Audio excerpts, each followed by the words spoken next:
Have you ever heard the phrase about people in jail, well, they didn't get there for singing too loud in the choir? No. Okay, maybe it's an earlier generation kind of phrase. The fact is, in some really direct ways, I was in jail for listening too well in Sunday school. Because when I was little, I was in Sunday school and my teachers told me God loves everybody. They told me if somebody hits you or hurts you or does something bad to you, it doesn't mean you should do the same back to them.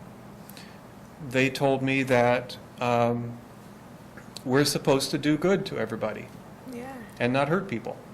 My parents taught me the same thing.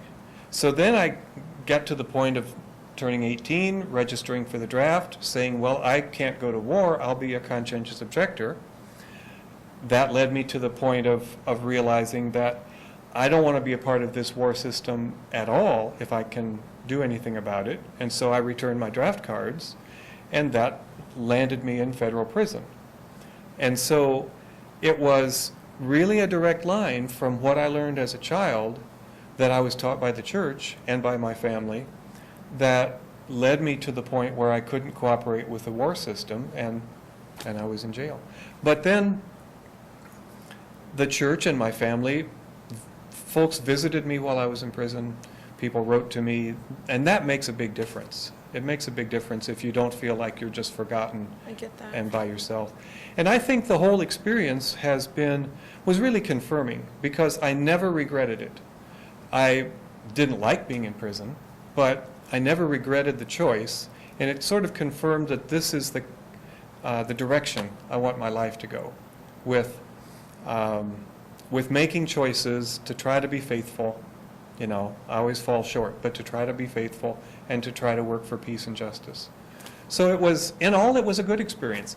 And I certainly, a farm boy, a white farm boy from northern Indiana, in prison for a year and a half, in jail for a week or two, those were experiences I learned a lot from. In school, I learned about totalitarian systems, theoretically, but I was a part of a totalitarian system, a very rigid power structure, and I was at the bottom. And in prison, you lived it. Yeah. So those are things, I value those as life lessons. But the other thing about that I think is interesting, people would say to me, Bob, trying to talk me out of this, because I could have at any point said, okay, I'll cooperate, I'll go where you want me to go, and then I wouldn't go to jail. They would say, Bob, can't you cooperate just enough to stay out of prison, because it's not going to be effective in prison. And I really believed that it was more important to be faithful to what I thought I was supposed to do than to try to be effective. The irony is that I think God used that attempt on my part to be faithful, and it became a witness that a lot of people knew about, and it was strengthening for other people in their own faithfulness. So it turned out to be effective, I think. Did you recognize that the whole time that it was happening, or maybe more after? That came later. Yeah, afterward. So what was, if no regret, but not complete acceptance and understanding of the confirmation for what the experience would do for you? What was the thought? It was more like, this is what I need to do. I mean, I made a choice to choose God rather than government. Sure. And this is the consequence. And I can do this. I can, do the job they give me, and I can read, and I can write letters, and I can get to know people here. And I mean, it's kind of the cliche about prison. You just do one day at a time. And so it was more like just saying, well, let's just do one day at a time. And I met some great people there. I made some good friends there too. So it was not a waste. Were there other folks that were in for civil disobedience? Yeah, there were probably, I was first imprisoned in January of '72, and I think there were about 24 people there, either for their own draft case or because they had gone into a draft board and taken files to try to slow down the war system. They had taken files and destroyed them or discarded them. And if they got caught, then they were in prison for that. About 24 at the beginning. When I got out in the middle of '73, it was half that many. because the war was winding down and judges weren't sentencing people as much. But yeah, some of my closer friends were other COs, but I got to know a lot of people and had good friends who were there for other reasons. It's Yeah. amazing. I never knew that you were in prison. Well, it was a long time ago, and it doesn't come up, but it's something that's a part of my story, and sometimes it'll come up when I recount an experience from then or something around it, but yeah. So has this decision followed you at all? Like, have there been negative impacts? Because the Not first thing much. people hear, if you've been convicted of, a federal offense, Mhm. jobs, taxes, Yeah. schooling, everything's affected. Was that true then too? It hasn't been too much. At one point, I was on track to be maybe a public school teacher, and there were some things that would have had to be worked out. Sure. But in fact, when Jimmy Carter got elected in '76, he sort of had a blanket pardon for a whole group of war resistors, and I fit that category. So I've just very seldom has it mattered, partly because of the work that I've chosen. I haven't wanted to work for the FBI or The government. haven't wanted to work for government jobs, and Sure. working for the church, it wasn't seen as a problem. Of course not. Yeah. Good for you. So tell me about some choices you've made to follow what you believe God's asking you to do, or you believe is the right path for you as a peacemaker. Yeah, I'm still sort of figuring that out. Mhm. I'm in a little bit of a transitional period in my life right now. But the decision to follow peace started pretty young. And I think it started with my mom, who joined the church Mm. before my brother and I were born. And so we were technically born into the church, Okay. and have not known another church, Mhm. which is kind of neat for a lot of reasons. We grew up with the idea of peace in our household, and that went from everything to experiences that Michael and I had when we were at daycare, and in school, when we would come home and talk about things, and Tam would walk us through, well, how did you feel about that? And we talk about how to resolve anger in a nonviolent way. And so it was something that even when we were not old enough to truly understand what that meant, we were learning the foundation for it. Right. And so that sort of evolved. It moved on into my brother and I individually quarreling in the house. I can remember one instance specifically when we had a pretty bad fight. We were really, really angry at each other, and it was the first time that I had ever hit my brother, and I reached out and I hit him. And looking back, I don't remember why, I don't remember what we were fighting about, but I remember him being really stunned, and then my mom sitting us down and talking about it like we often did. And I must have been 6 or 7, so I was pretty little, which would have made my brother 8 or 9. And I remember her asking me, well, why did you do that? And I remember saying, well, because I'm mad. And she asked me, why is that the way that we're dealing with being angry? You know better than that. We use our words. Walked me through that. And probably the most memorable thing that she did at that point was turn to him and ask him, well, how did it make you feel when That's she great. hit you? That's good. And I remember him looking at me and telling me, it made me really sad. And I remember my heart just breaking, like, oh my gosh, it's more than me being mad. I hurt my brother. And not physically, but emotionally, and that was almost worse. And I still remember going back to that at times when we would fight. And I can remember in my work with kids since then, both in public schools and nannying and babysitting and that sort of thing, using that technique, because oftentimes that human connection about, they are people, and these are people that you know and love, and even when they're not, emotions get to us. Right. And so I grew up with that in the house, and that's sort of how I learned about nonviolence. And then through there, I've always kind of had an interest in doing the things that the church offered. I did a work project in Reynosa, Mexico, when I was a junior in high school, and that kind of started my, what you would call, quote unquote, social justice work Okay. part of peace, and have always been really interested in doing that sort of thing. That's what got me started in the Latin American community and stuff like that. Mhm. And so it really is something that I think we learned from the time we were very little. I would say also in Sunday school and in our house and that sort of thing. So for both of us, our families and our Yeah. church Yeah, have really shaped the direction. I would say so. Yeah. It's funny how that works. So what are some of the things, kinds of violence or things that go on in the world that trouble you most or make you most concerned or angry or whatever? I think violence dealing with children probably gets me the most. Mhm. I have such a heart for children, and I love working with kids, and I recognize them to be our future. And Mhm. so when I think about where we will be, I rest it largely on the example that we're setting and the way that we are treating our children, Mhm. and the example that we're setting for them. And so that just breaks my heart. Yeah. And that goes everything from physical violence to inequality, and social justice and discrimination. That's a big Mhm. one. I think that when we teach our children hate, we're doing ourselves a real disservice. Oh, yes. And that's really hard for me, Yes. because it's institutionalized in some ways, and that breaks my Right. heart. Yeah.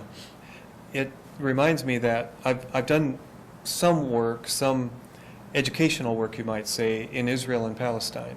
I've taken some delegations of people who wanted to go and learn about that situation, and we visited with Israeli peacemakers, Palestinian peacemakers, international peacemakers as well. And one of the things I learned there is that objective studies of children in that situation say that Israeli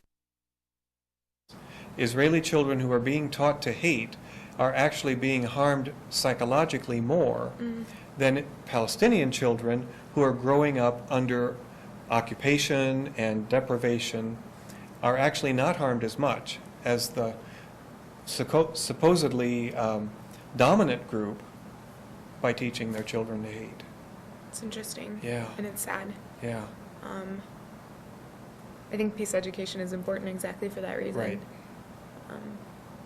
yeah. Yeah. Well, do you want to say anything about your experience with Youth Peace Travel Team? Did that have any? That was probably the point in my life when I solidified that this is the type of work that I want to do. That it's, for a while I thought, oh, I'm going to be a teacher like my mom. And I've always known since I was very little that I wanted to make some sort of change in Okay. lives of just people that I came in contact with. And I never thought, oh, it needs to be a huge change and I need to ultimately shift the entire world, right? But I sort of grew up with this fascination and affinity for helping people when they need help understanding something. Okay. And so I knew that I kind of always wanted to be a teacher. Right. But doing Youth Peace Travel Team made me realize that my love of education I wanted to use in a social justice way. And when we did Youth Peace Travel Team, it was such a learning experience, not only because I got to be with fellow peacemakers and, learn and grow with them as we traveled for the summer, but also because of the connections that I made with the youth. I still talk to many of the youth. Good. I had an opportunity to lead a couple workshops at National Youth Conference a few years later, and I had many of them return to my workshops and got to reconnect with them. And, as I find out about the ways that they're spreading peace and had taken, what we talked about as Youth Peace Travel Team members to them at camp and the way they've taken that and internalized it and are continuing to pass it on, I just love it. And I thought, this is the type of work that this is the way I want to make a difference in the world, Right. Showing people how just in small ways we can contribute to peace and that it's not impossible. And so that experience for me really led me down this path of, it's more than a belief. It's something I want to live, and it's something I want to devote my life to. And Youth Peace Travel Team was that point when I was like, oh yeah, I could totally do this. All right. Good. So, yeah. Good. Yeah. Yeah. What about you? What would you say was the most instrumental peace effort that you've done? Or can you choose just one? Oh my. Well, see, there's the kind that happened to me, like being prosecuted and sent to prison, and that's a witness for peace. I think I mean, right now I'm a part of On Earth Peace, and there are many ministries we do in peace education and conflict transformation. I guess maybe I would mention what's probably my best fit in terms of my personality and peacemaking is around mediation, is around helping people move through conflict, whether it's two people or a whole congregation. It's something that I've been drawn to, and people have named that I have a gift for that, and I've been glad to serve in that way. Mm-hmm. And there have been, dozens of organizations and congregations and many dozens of families or workmates that I've worked with in that kind of way. And I don't know that there's any particular, well, here's a particular story. There was a district of the Church of the Brethren in which the district staff and the camp staff in that district were not getting along, and they couldn't seem to get on the same page, and they didn't trust each other. And I was asked to come and help with that. And a colleague and I met with these, it was really only a few staff persons, and we met with them over a couple of days and really invited them into a prayerful time, and invited them to actually lay before each other the things that they were carrying that were hurts. It was a way of saying, when this happened 3 years ago in that meeting and you said that, here's how it affected me. Wow. And there were dozens of these specific things between the two of them. And they participated with good faith. And when they said, okay, I think you've heard me on that, and I'm ready to let go of that, they really did. Within a few weeks, now this was very hard work that they did. I don't minimize that at all. They did very hard work, both emotionally and prayerfully, supported by us and by another staff member. Within a few weeks, there was a point in a district board meeting that they were both there, where someone was sort of raising up issues that had been divisive in that district, and the two of them worked together to lead people forward and bridge over that division. They chose to work together and refused to be separated anymore. And I don't say that as my work, it's just the work that we did together with God's help.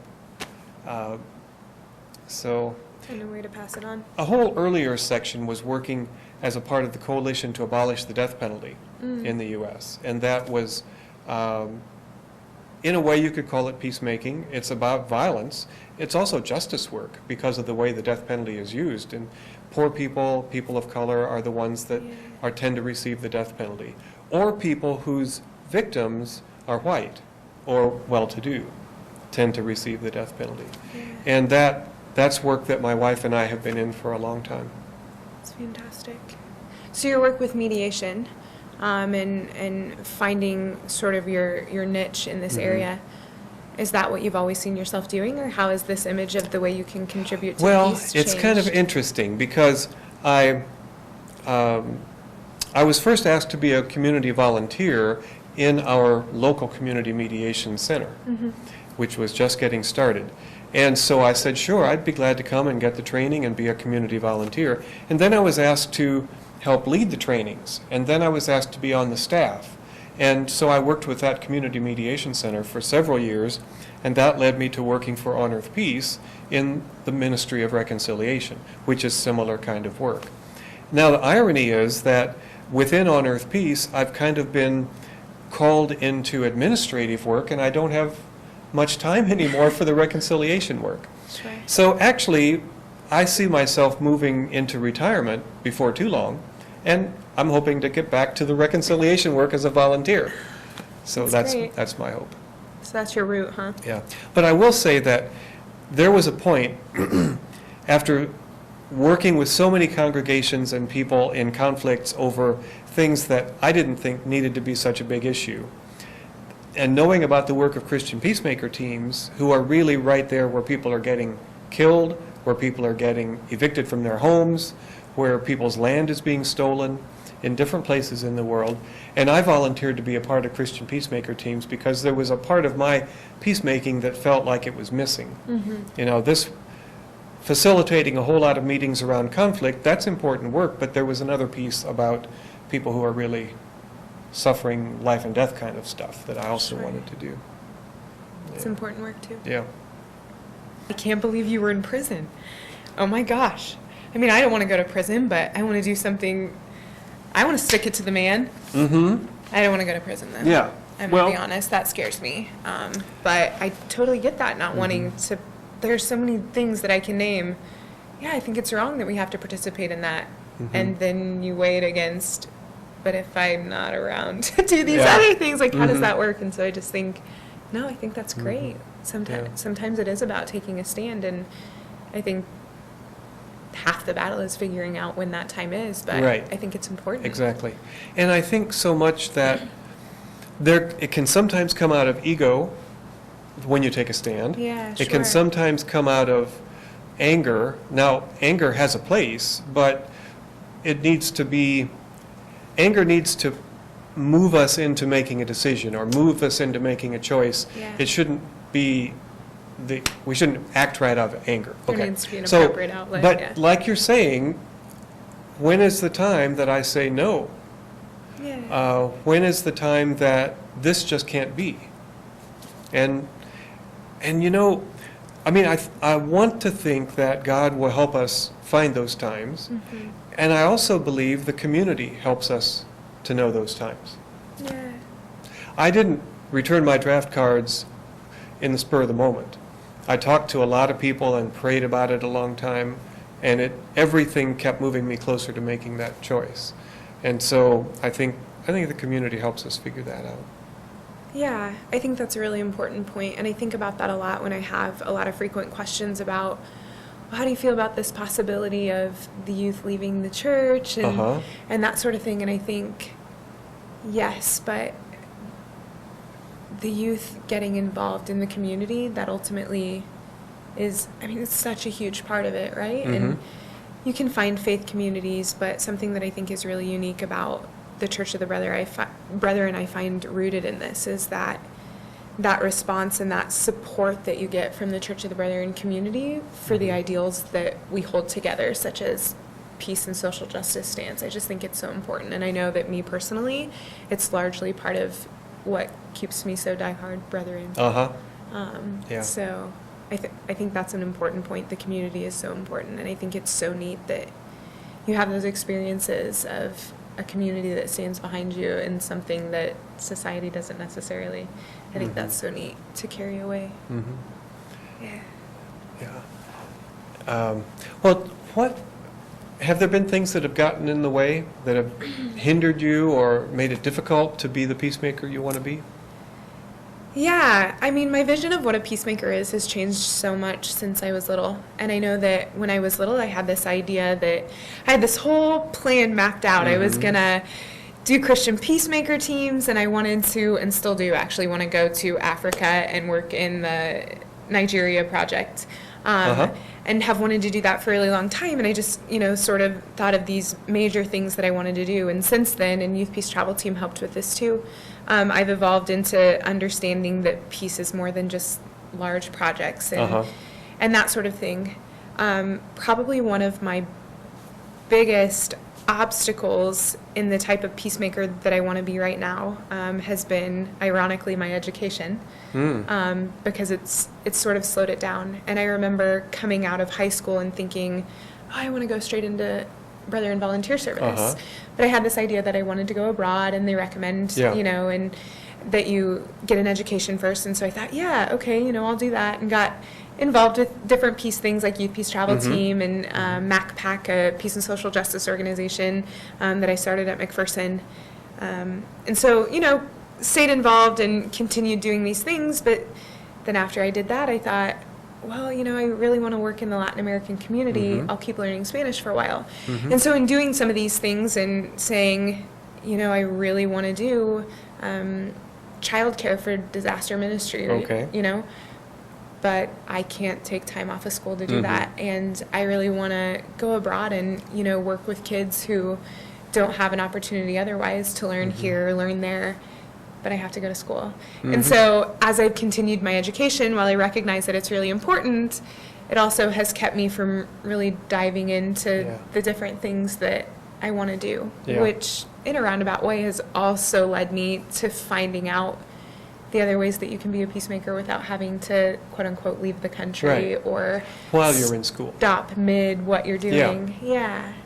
The other one that has been probably the largest obstacle for me has been when my brother died 3 years ago. And that really has more to do with an internal struggle. I think that my focus on being a peacemaker and educating other people about peace and, you know, trying to make a positive change for the people around me, with my brother's death, I really had to stop and think about what inner peace means. Yes. And I've grown so much through that. And I think that I have a better understanding about what peace is because I've had to look for an inner peace and figure out how to, you know, be okay with things and be at peace with that. And, you know, walking that journey with my mother and other people who were close to my brother, that has been a real eye-opening experience. And I understand now the people in my life that have told me it's great to work for peace and it has to start with you. And not that I didn't believe that, but now I live it. You've experienced that. That's been quite the journey. And while it was an obstacle, it was also a growing experience, and it's not over. Of course, I'm still working on that. But those sort of two things have slowed me down and have kind of helped me evolve as a peacemaker and changed my idea of what it should be or what it does look like. So. And yet those two things have and are preparing you and deepening you for the peacemaker you will always be. I hope that that is absolutely true. I'm banking on it. Yes. So Yeah. I think it's important. Yeah. I can't imagine anything else. It's what we're called to do. So it just is for me. It just is. Yeah. Well, one of the things I wanted to tell you about is an experience I had in Brethren Volunteer Service in Baltimore. And I grew up kind of a naive farm boy in Indiana, and then had 1 year of college, but then went into Brethren Volunteer Service in 1969 and began to, first time I ever lived in the city, first time I ever was involved in large demonstrations against the war, first time I really saw face to face and was kind of walking with folks whose lives were affected by racism and poverty and all of the things that happen.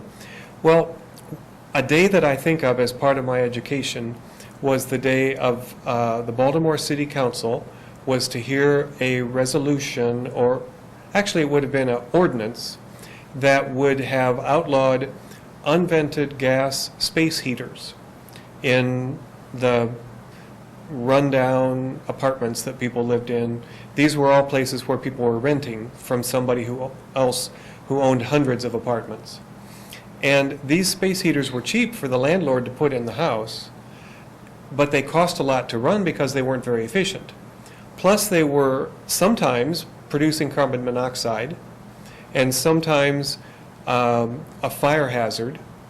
And they were just a terrible way to heat a house in Baltimore, but they were cheap for the landlord.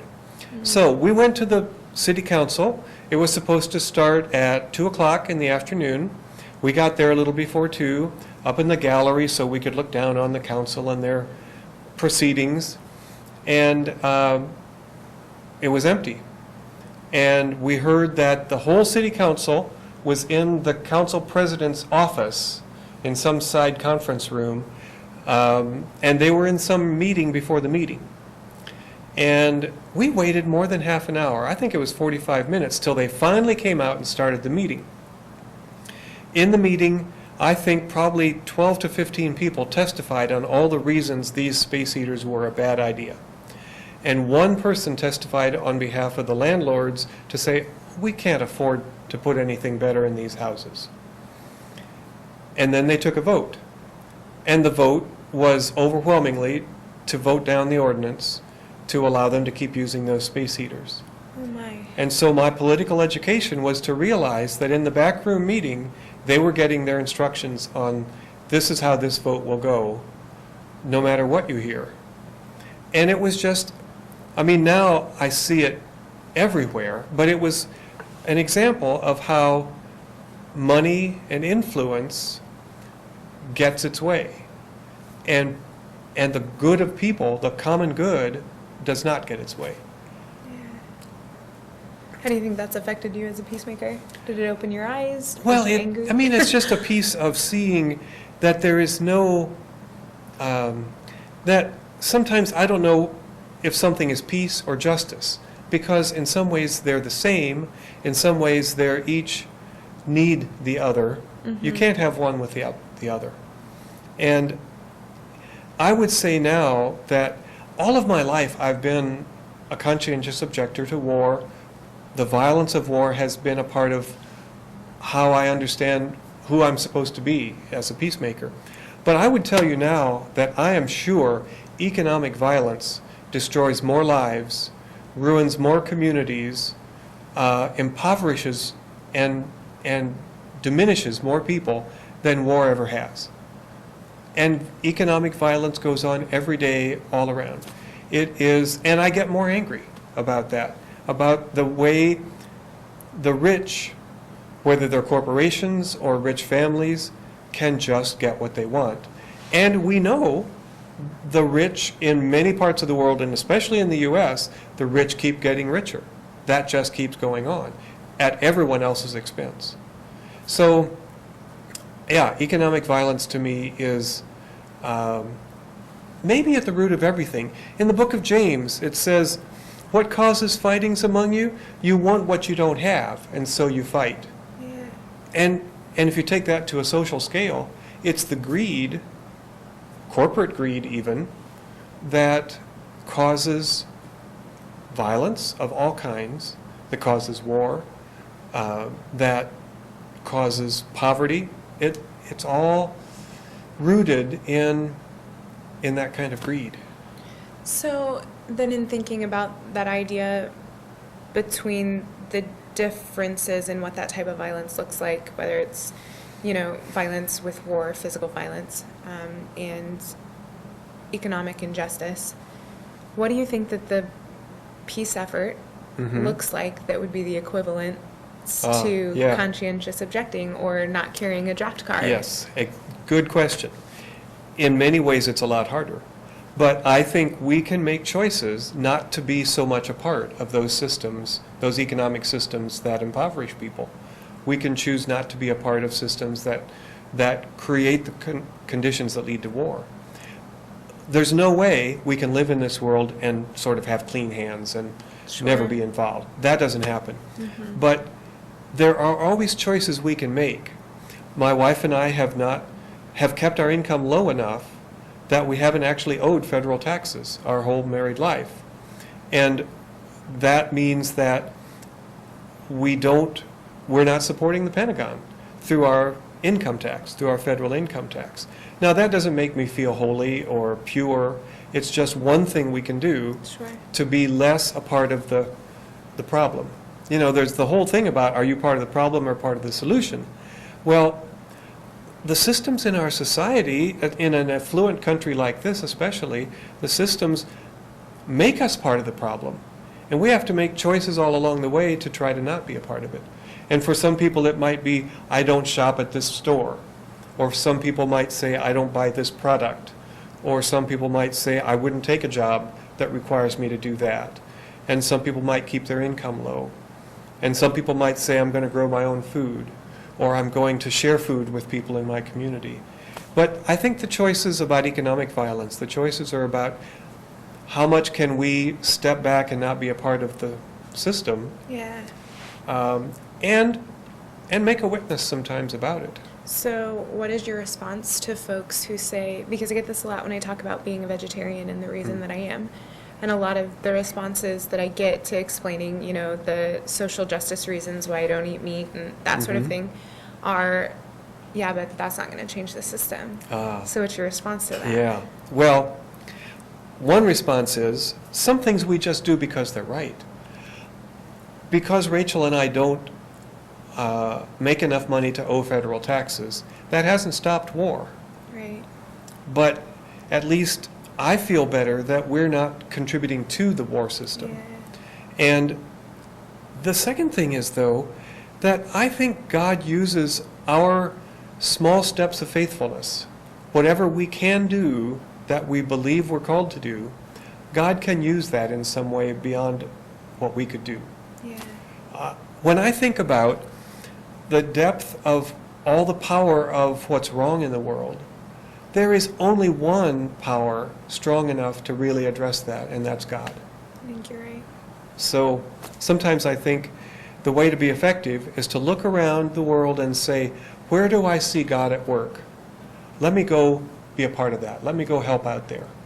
I think that too helps with being burnt out. Sometimes Yeah. I have to remind myself that I don't have to change the whole system myself, Right. right?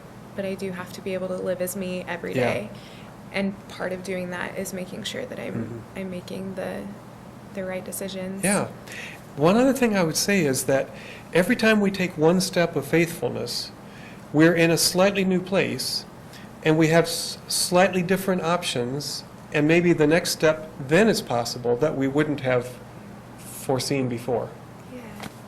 You never know how far it goes, right? Yeah, yeah. I sometimes tell people about this walk that I did last spring from North Manchester, Indiana to Elizabethtown, Pennsylvania, 650 miles in about 6 weeks or so.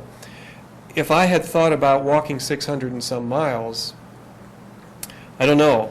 I mean, obviously I planned it and I did it, but each day I could just walk that day. Mm-hmm. And one of the things I realized at the end was, it's amazing how far you can go if you just take one step after the other. Yeah. I think that right there is one of the main things that I hope that if ever I have kids, that's one of the things that I teach them, a step at a time. And I think that that's ultimately how I keep going, at least. Right. Yeah. So if you think about what is your real vision, I mean, that's a part of what we're looking at now is vision of peacemaking. Yeah. What's a vision that you have? Yeah, that's sort of, I like that question. It's a good question. Of course, it's always evolving. And with time and with experience, I feel like it changes over time. And right now, where I feel like I'm at, my biggest hope for the vision that I have is that we eventually get to this idea of peace that is non-judgmental and that is not ridden with discrimination. I think a lot of times we have this idea of peace that has sections, right? And encompasses a part of peace but leaves out another part of peace. Right. And that to me is not real peace. Right. And so my vision for peace kind of involves all-inclusive, that we invite any and everyone into this vision of peace, and don't begin judging on who's doing it correctly and who isn't. We're called to be peacemakers and to love, and I'd like to see us do that non-fragmented, sort of. Yeah, to accept that your way of being a peacemaker might be different from mine. Absolutely. And yet... Yeah, and to be okay with it. Yeah. Because I think that it's two completely different things to recognize, that we don't all have to be alike, but then being okay with that is another story. Right. And I think that that's really important for us as individuals, as peacemakers, as a community, and as a church, to begin to really do the work of Jesus. I think we have to get that vision as a whole that doesn't leave people out of it, and that's important to me. Right. Yes. What about you? What's your vision of peace? Okay, the way I think my real vision about peace is in the word shalom.